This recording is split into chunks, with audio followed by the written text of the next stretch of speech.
যখন জুমার দিন আসে, এই জুমার দিনে যদি কোনো ব্যক্তি সকাল সকাল গোসল করে, আর্লি মর্নিং গোসল করে, গোসল করার পরে তার উত্তম পোশাকটা পরিধান করে, আর গোসলটা করে ফরজ গোসলের মতো, আতর সুগন্ধি খুশবু তার সামর্থ্য অনুযায়ী ব্যবহার করে, এরপরে পায়ে হেঁটে হেঁটে মসজিদে আসে, বাহনে চড়ে নয়, পায়ে হেঁটে হেঁটে।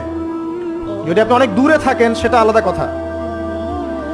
এবং ইমামের কাছাকাছি বসে, মসজিদে আসার পরে যতটুকু সম্ভব হয় সুন্নত পড়ে নিল, নফল পড়ে নিল, এরপর ইমামের কাছাকাছি এসে বসলো, ইমামের খুতবা শ্রবণ করে মনোযোগের সাথে।